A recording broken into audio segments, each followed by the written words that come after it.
Beleza, Kennedy, muito bom. Vamos então te devolver a bola para você tocar o barco adiante, se é que vai ter água para ele navegar.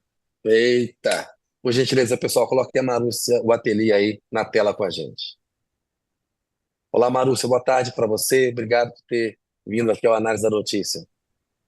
Tá, Kennedy, olá, Toledo. Obrigada pelo convite. E vamos aí falar da falta de água, né? É É isso aí, olha isso. só.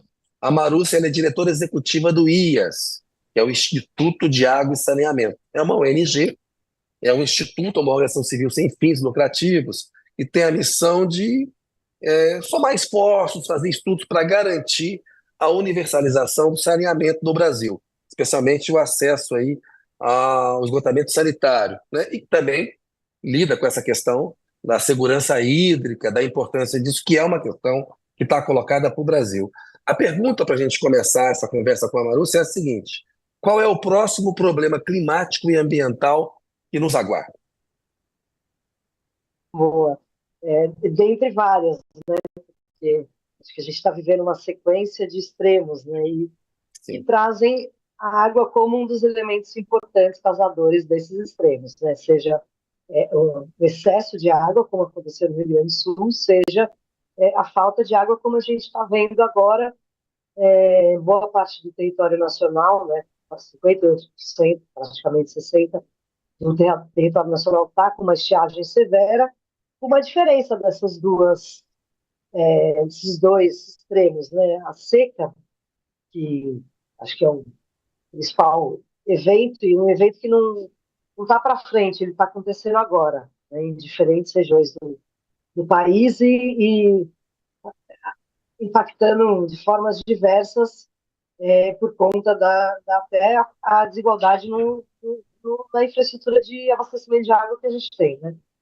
Mas a seca, diferentemente da enchente, ela vai acontecendo aos poucos e ela vai demandar muito mais prevenção do que você remediar, porque remediar durante a seca acaba sendo um desafio muito grande, né? Você não tem de onde tirar, construir um manancial de um dia para o outro, por exemplo. Marúcia, primeiro uma dúvida prosaica. O seu sobrenome se pronuncia Vatelli, Vatelli ou como? Pode ser o Eiffel.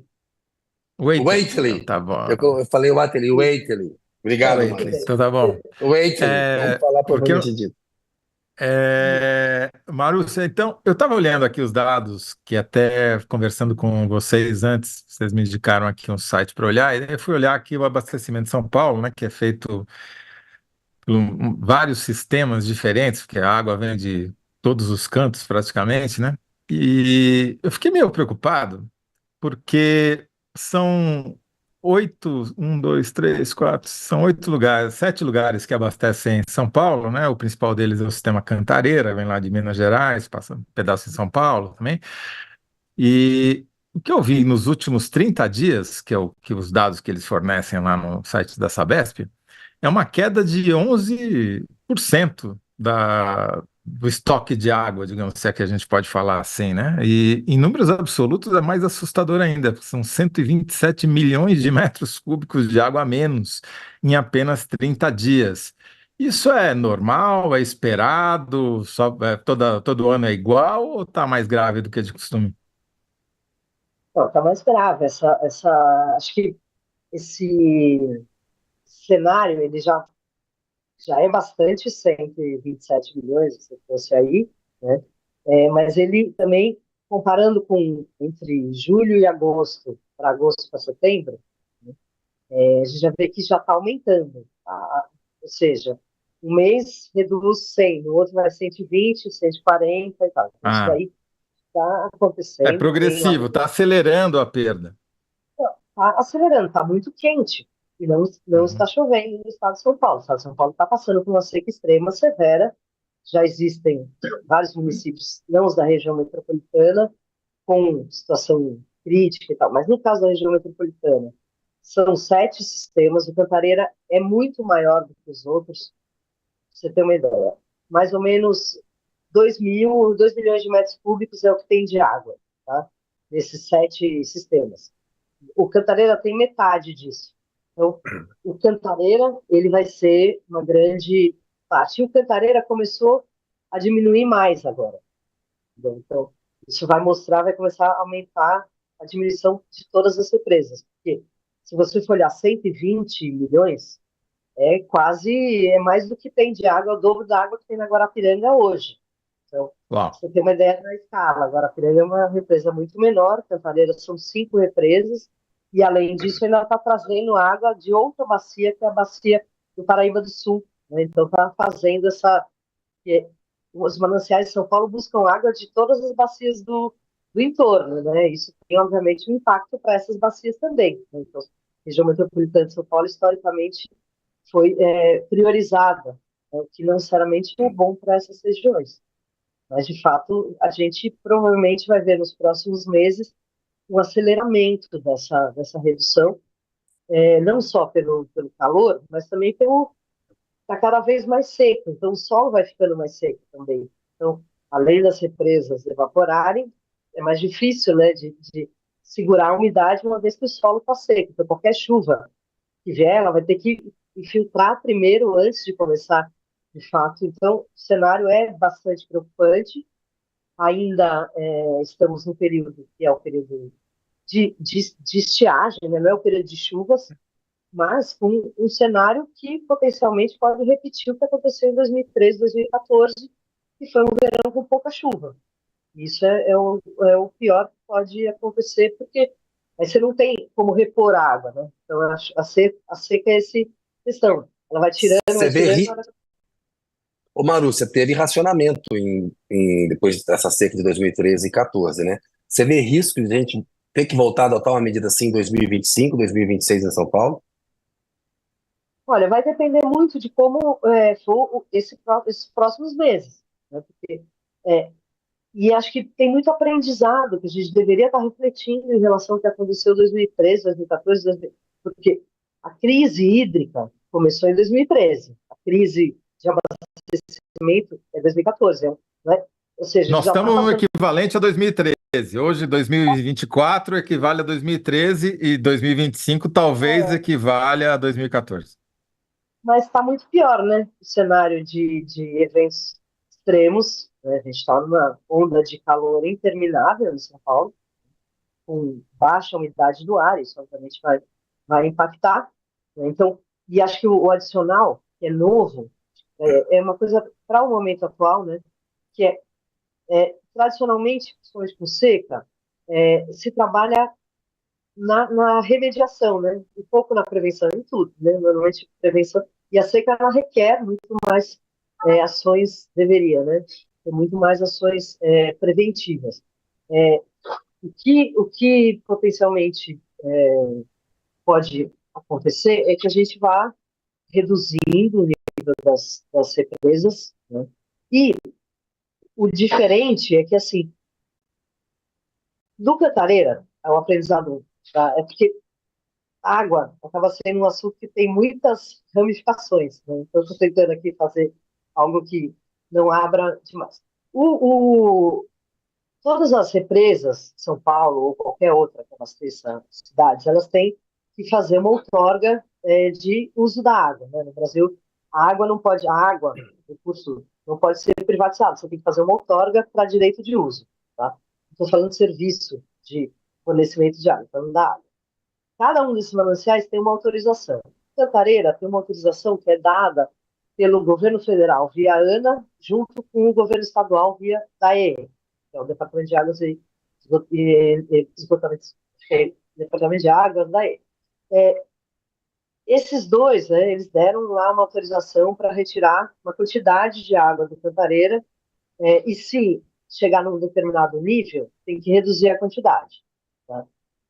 Hoje, o que está sendo retirado é menor do que o que foi previsto lá atrás, porque foi construído outros mananciais, tem essas reversões e tal. Mas se a gente for esperar chegar nos níveis que estavam apontados lá para fazer qualquer redução, a gente vai ter um problema.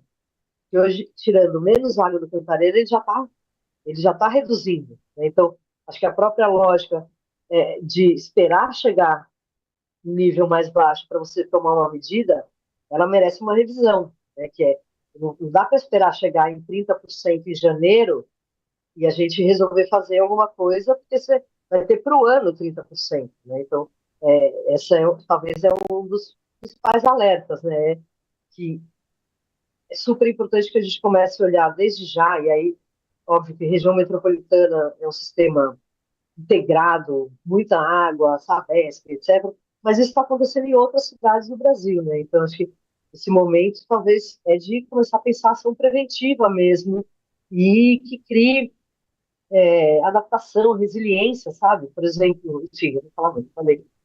Ô, Marúcio, olha só, eu chequei aqui que eu também não lembrava. O DAEE, Departamento de Águas e Energia Elétrica, uma autarquia aqui Bom, de São Paulo. E a ANA é a Agência Já Nacional foi de água e Água. esgoto antigamente, né? Mas enfim. não, acho que é a energia elétrica, É, é isso mesmo. E a Obrigada, ANA, Pedro. e a ANA é a Agência Nacional de Águas e Saneamento Básico. Você falou de risco em outras regiões, Zé? Deixa eu, Marúcio, Wakeling, deixa eu, falando propriamente o seu nome, desculpe de ter errado. Eu me preocupo muito com o Cerrado, com o Centro-Oeste, né? As bacias hidrográficas nascem naquela região. Tem uma devastação muito grande. Qual que é o grau de Sim. preocupação que a gente tem que ter com abastecimento, por exemplo, em Brasília, principais cidades do Centro-Oeste? Vai se agravar muito nos próximos anos? Como é que você vê a coisa lá? Brasília já tem alguns alertas em relação ao nível dos reservatórios. Brasília, na sequência do que aconteceu em 2013, 2014 em São Paulo, acho que foi 2015, 2016, teve uma crise hídrica séria. O estado de Goiás também já está com uma série de alertas, né? A situação já tá instalada, né? Então, é aquilo que eu falei, para toda essa região, os próximos 2, 3 meses, eles são para a gente prestar muita atenção, porque o período de chuvas deveria começar em outubro. Historicamente, já não tem chovido tanto, né? E o que tem acontecido é chover muito num dia e daí vários dias de calor, que também não é o ideal. Com muito calor, você tem muita evaporação. Então, acho que muita atenção. O estado do Mato Grosso do Sul também, enfim, com as queimadas todas, né? A bacia do Rio Paraguai, que é os mananciais da região do Mato Grosso do Sul, já tem uma série de problemas, porque uma outra coisa das queimadas, usa muita água também para apagar o fogo, né? Então, você já tem alguns municípios com alertas, o próprio município de Corumbá, que é um município que teve muitos focos de incêndio, já com alerta em relação ao abastecimento de água, que não tem mais água. Pode usar extintor de incêndio, a Marina Helena o que estava eu ia sugerir, propondo. né? O extintor de incêndio, segundo a candidata a prefeito. É, Marúcia, a gente, então, se eu entendi bem, a situação atual é de alerta, mas a depender da quantidade de chuvas e da quantidade de calores de dias quentes e secos que houver daqui até o final do ano, a gente pode entrar em 2025 numa situação igual ou até pior do que a gente viveu em São Paulo em 2014? Sim, podemos, é exatamente isso, Toledo. É, e a questão assim, 10 anos de diferença, a gente está vivendo uma seca, pegando território muito maior, né? Não é só esse ano, já vem desde o ano passado, em 2020, 2021 teve seca na bacia do Paraná também, né? Então, essas coisas estão se repetindo, cada vez mais próximas e cada vez mais intensas, que é o que a ciência vem falando há muito tempo, né? Aumento dos eventos climáticos extremos em intensidade e frequência, né? Uma estiagem como a gente está vendo. E aí, o estado de São Paulo, não é só no sistema, a gente está falando desse cenário de potencialmente repetir 2014, no começo de 2025, mas hoje no estado de São Paulo já tem várias cidades chegando, ou já em racionamento, ou em vias de ter que entrar em racionamento, né, de água, Por exemplo, como Bauru, Sorocaba, São José do Rio Preto, Vinhedo, Atibaia, são algumas cidades que estão aí com mais de 100 mil habitantes, né?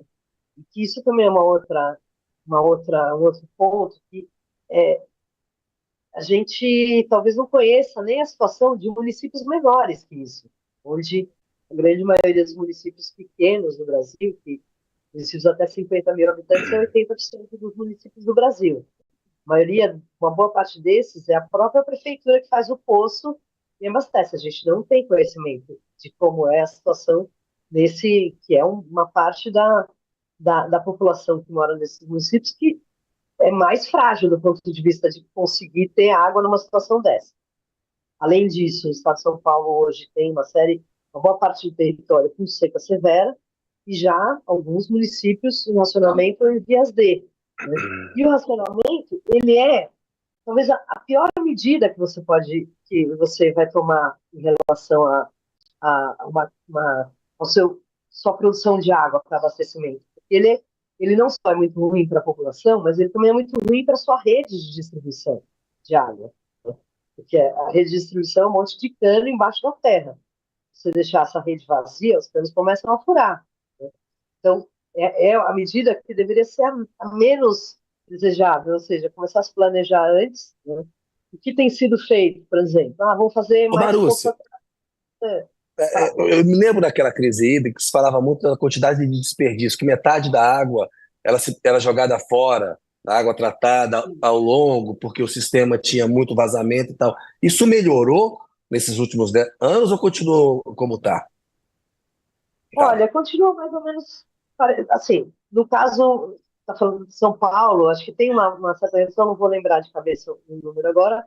É um volume muito grande, né? Se pensar em torno de 30, entre 30 e 40% de perda. Isso é o sistema Guarapiranga. É uma Guarapiranga inteira que está perdendo de água em vazamento. É uma rede enorme, né? Se pensar para trazer água de Minas Gerais, trazer água do Vale do Ribeira, do Paraíba do Sul, né, que é da onde a gente está tirando, das cabeceiras do Tietê, tem todo um percurso a ser feito, tem as redes de distribuição que estão embaixo do asfalto. Então, você fura as obras, etc., tudo isso vai comprometendo. Obviamente que o combate de perdas deveria ser uma das ações primeiras, né? E acho que é totalmente alinhado com você construir resiliência, você usar melhor a água que você tem. Outra medida, reuso. Né? Você poderia usar mais de uma vez, porque diferentes usos da água demandam diferentes qualidades. Água potável para limpar um chão de fábrica não deveria ser o ideal. Hoje a gente tem os consumidores de demanda de grandes consumidores que é mais barato usar uma água potável da Sabesp para lavar do que reuso, porque a gente não tem ainda um sistema de reuso, que seria uma outra medida, né? Outra importante, que é uma coisa que aconteceu durante a crise da água em São Paulo, não sei se vocês vão lembrar, Toledo daqui, né? Kennedy não, né? Kennedy não está aqui. Não, mas ele é um Onde eu paulista tô? Eu morei honorário. 16 anos aqui, eu tenho vindo bastante para cá. Hoje eu tô aqui. 2014 começou com um bônus, né? Então a situação foi muito séria, porque começou a ter uma situação potencial de crise hídrica em 2013, aí veio o verão, dezembro, janeiro, fevereiro, não choveu. E a Sabesp não tinha nenhum mecanismo, não tinha nenhuma coisa na outorga que fizesse com que a Sabesp reduzisse a retirada de água. Então ela passou o verão inteiro sem água, sem chover, retirando a mesma quantidade, ou seja, secou a represa, né? Então começou uma ação de bônus, que era, você conseguiu economizar, você ganha desconto.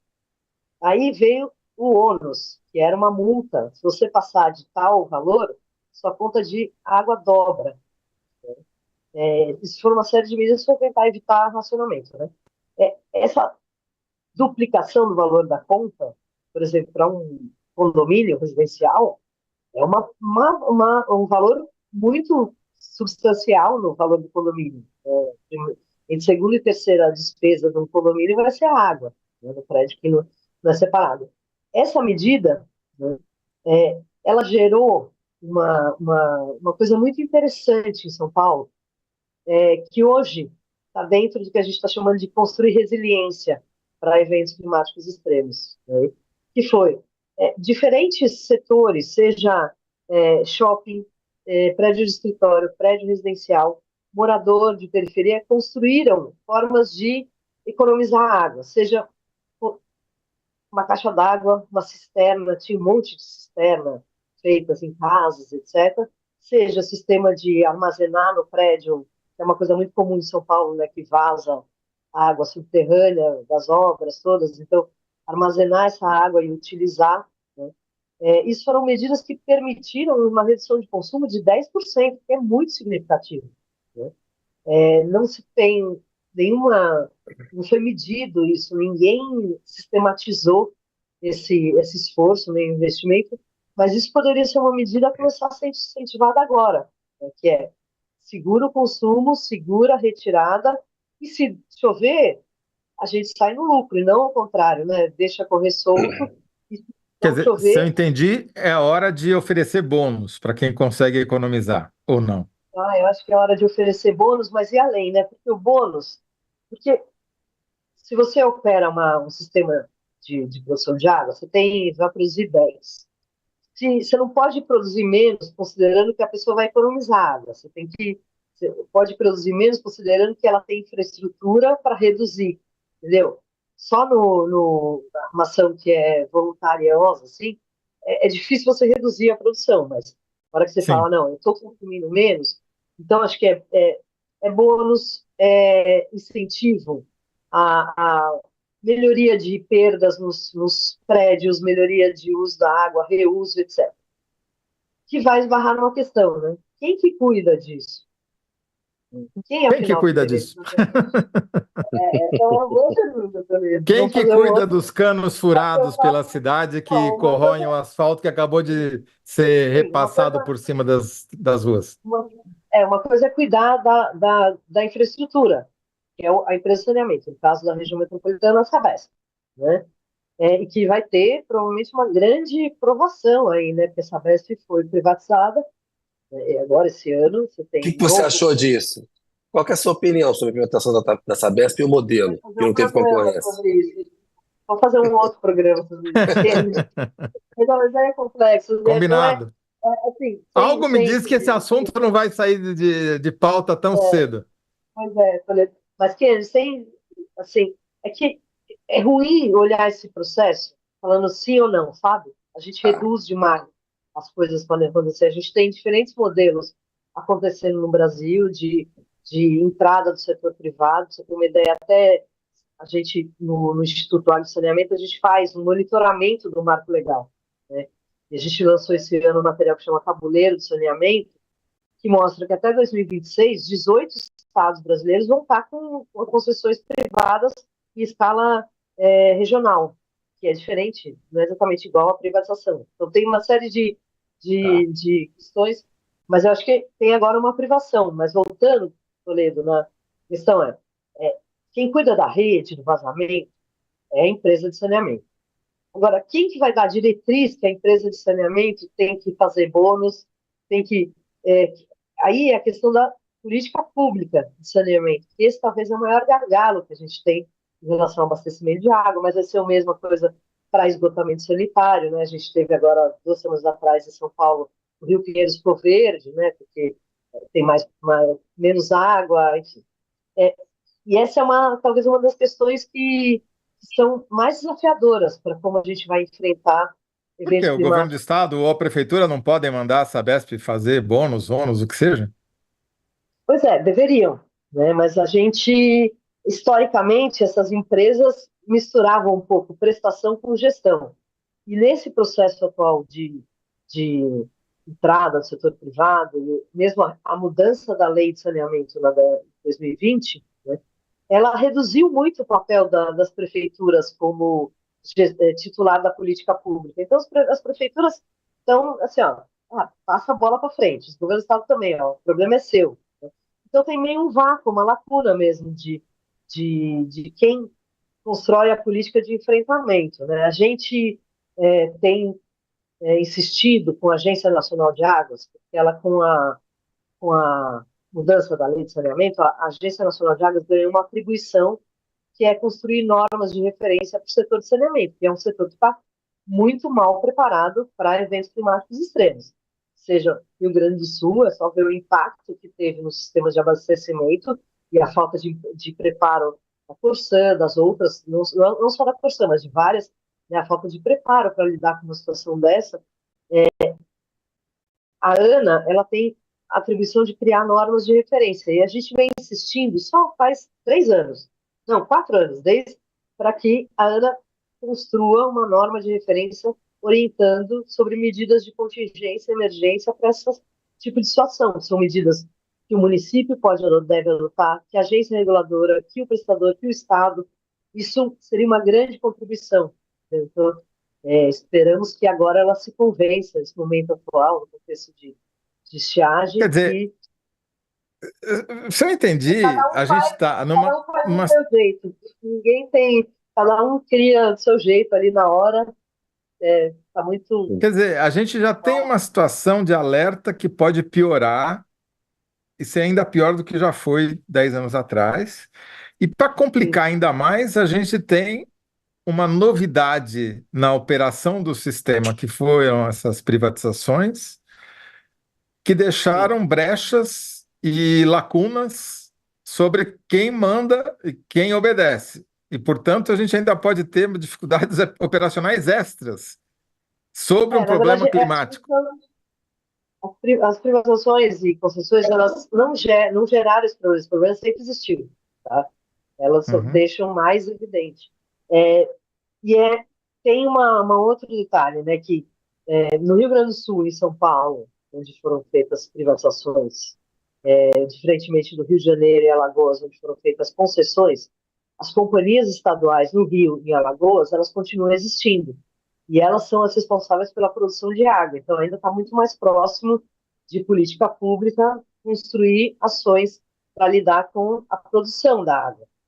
A distribuição, não. Aqui, em São Paulo e no Rio Grande do Sul é diferente. A produção de água foi junto. Mas caberia, sim, o governo do Estado, e o governo do Estado até,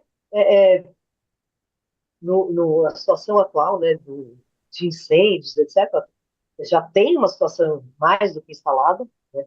A gente vê iniciativas de fazer poço artesiano, que é bem indicativo dessa coisa, eu vou fazer algo na crise, porque o poço artesiano não é necessariamente uma boa alternativa, você pode É. comprometer a água subterrânea daquele lugar, diminuir a recarga em algum outro lugar, não é exatamente uma solução de resiliência, é uma solução paliativa. E Então, muitas vezes egoísta, né? E muitas vezes egoísta, de um recurso que devia ser mais coletivo, né? são O impacto postos não é só artesianos freático. para abastecimento de alguns municípios, mas é bem nessa linha que você falou. Exato.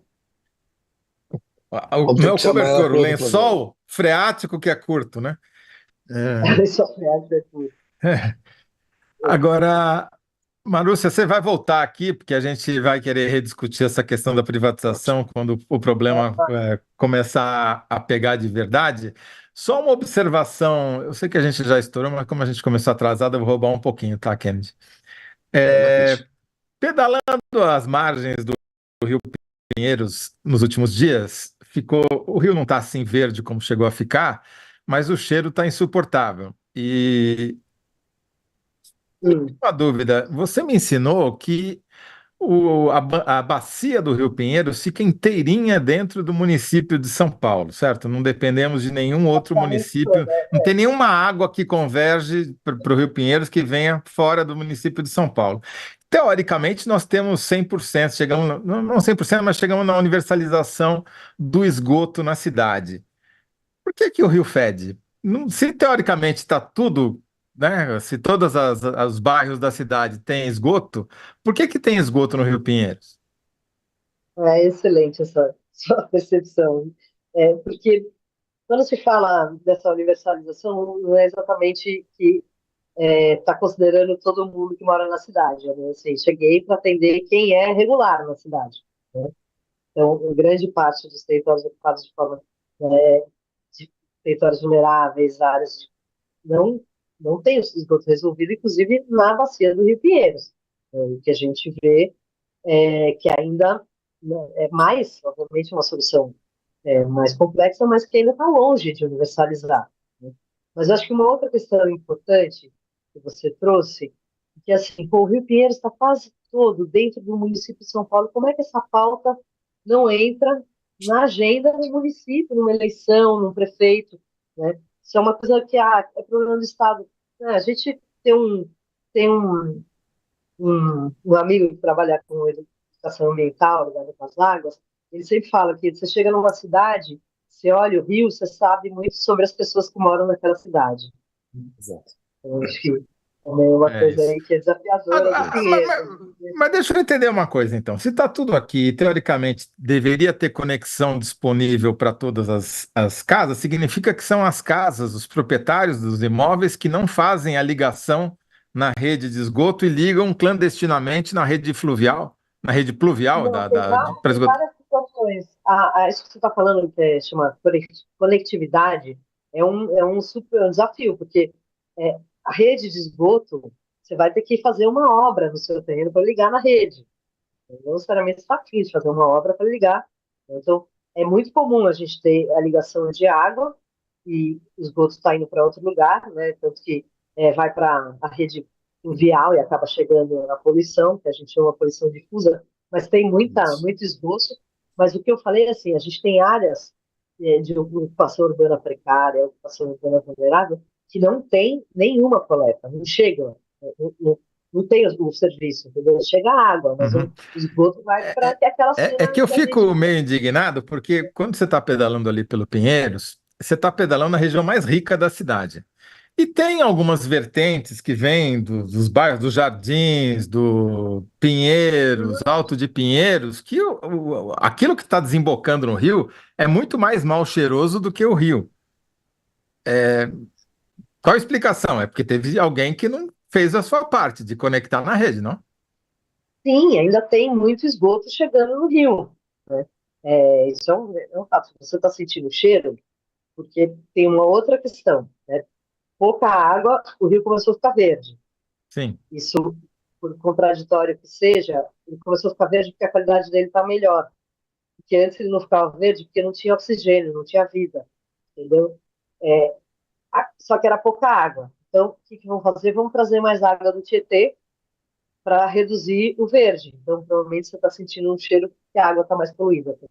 Não é só Eita. dos afluentes, porque não é que está chegando muita água, né, dos afluentes, está seco. Então, Uhum. tem trazendo água porque eles são conectados, né? O Rio Tietê, ele conecta com o Pinheiros, que joga água na Billings. A Billings, por sua vez, conecta com a Guarapiranga e tem acesso. Então, as coisas estão todas conectadas. Né?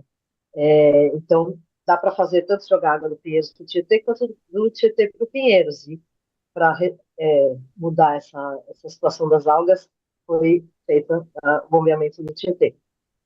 Zé, Trazer vamos para a mais água do síntese? Tietê. Vamos então. Bom, a minha síntese, que eu não sei se a Maurícia vai concordar, mas eu ouvindo ela falar, é que tá pior e vai piorar, né? Porque se já tá pior agora do que estava e tende a piorar mais porque a seca é prolongada. A situação Então, das a águas síntese do tá pior movimento e vai atual, piorar. hein? Pode piorar muito. Né? Pode Então tá piorar bom. muito. Ô, Muito Marúcia, muito obrigado, obrigado. Maurício. Valeu, foi um Prazer falar com prazer falar com vocês. você. Prazer foi Obrigadão. nosso. Valeu. Zé, você venceu a enquete com 65% dos votos. Pergunta: quem respondeu melhor, o Floco